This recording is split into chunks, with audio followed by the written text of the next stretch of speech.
Et ici, la pauvreté n'était pas toujours une question de salaire, mais parfois de croyances enfouies au fond de toi. Es-tu vraiment libre ou prisonnier de ta propre mentalité? Aujourd'hui, on va explorer un lien méconnu entre les croyances limitantes, la psychologie et la sagesse du Coran. Le piège invisible des croyances limitantes. Définition simple. On définit ça simplement. Croyance limitante est égale pensée profondément ancrée qui t'empêche d'agir, d'oser, de réussir. Je te donne des exemples typiques. L'argent c'est haram. Je suis né pauvre. Je resterai pauvre. Je ne mérite pas la réussite.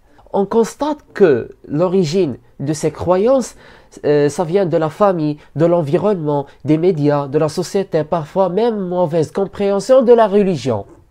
Ces croyances agissent comme un plafond de verre. Tu lèves la tête, tu vois le ciel, mais tu restes enfermé sans même comprendre pourquoi. Le Coran, c'est l'échelle mentale. Le Coran ne glorifie pas la pauvreté, il appelle à la gratitude, au travail, à la dépense intelligente. Surat At-Talaq, le divorce, et quiconque place sa confiance en Allah, il lui suffit. L'exemple de Nabi Sulaiman, que la paix soit sur lui. Je te dis, l'exemple de Nabi Sulaiman ou le prophète Sulaiman, que la paix soit sur lui, la richesse immense, mais avec humilité et responsabilité. L'islam ne condamne pas l'argent, il condamne l'attachement maladif à l'argent. Allah ne t'a pas créé pour ramper dans la peur du manque, mais pour construire, produire, contribuer avec foi. Comment tes pensées sabotent tes finances? Je te donne des preuves scientifiques. Les études démontrent que les croyances internes façonnent les comportements économiques. Je te donne un exemple encore.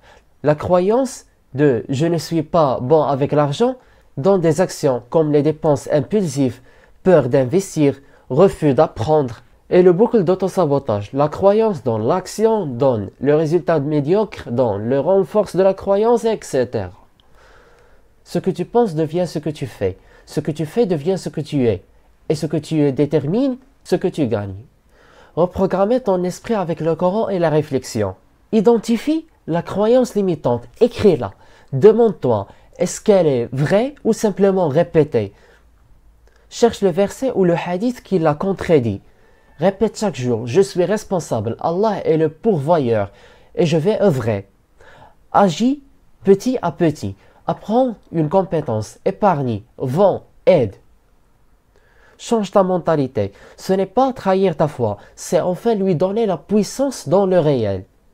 En guise de conclusion, ce que le Coran t'appelle à devenir. Pauvre dans les poches ou dans la tête, le vrai changement commence ici, dans ton cœur, dans ton esprit. L'islam ne t'invite pas à la médiocrité, mais à l'excellence, à l'équilibre, à l'abondance éthique. Réveille-toi et libre-toi.